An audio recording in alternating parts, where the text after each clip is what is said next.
नाथिला बाजार शुणी ना होइथिला भोजी भातर आयोजन किंतु विवाह बंधन रे बांधी हेले दुई प्रेम पक्षी निज प्रेमिकार मथारे सिंदूर हाथ चूड़ी पिंधाई युवक जनक उभय उभयंकु फूलमाल पकाई एकाठी जीवन बिताइबाकू शपथ नहीं।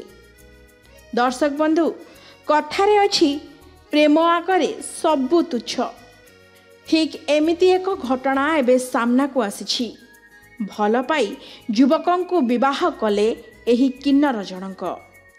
हाँ आज्ञा, किन्नर और युवकंक प्रेम कहानी रे जोड़ी हेला आउ एक नुआ फर्द।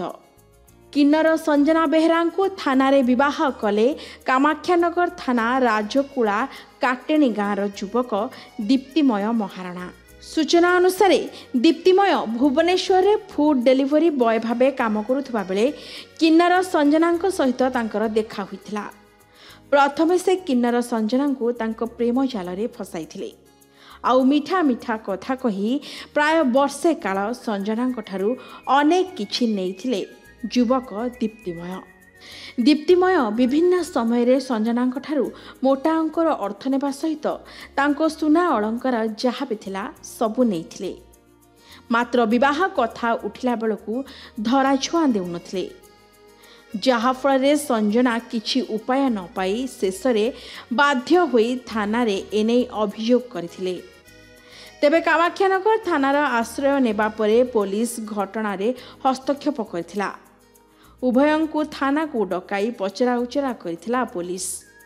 एहा परे गतकाली संध्या समय रे कामाख्यानगर थाना रे उभयंक विवाह करा जायथिबा खबर मिलिछि।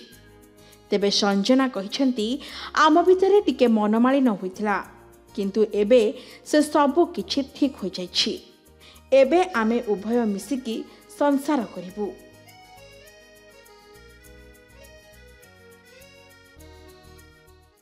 आम भितर टिके मिसअंडरस्टैंडिंग क्रिएट होता तो से मु थाना द्वारस्थ होती। आमर सब किसी बुझामणा होना रजिस्टर मैरेज है आम स्वामी स्त्री भले रहे। एक्चुअली से पुओ झी उभय मध्य झगड़ा होता जो कि से झील थानार द्वारस्थ होता घर लोक पुओर घर लोक जेहेतु एक्सेप्ट करूनते से आम थानार द्वारस्थ होइतिलु। आज तांकर म्यूचुअल हैला दुई जन जाक कोर्ट मैरेज कले। तेबे एपटे एही विवाह समय रे थाना कर्मचारी विभिन्न अनुष्ठानर सदस्य और किन्नर समाजर किछि किन्नर माँ माने उपस्थित रहिथिले।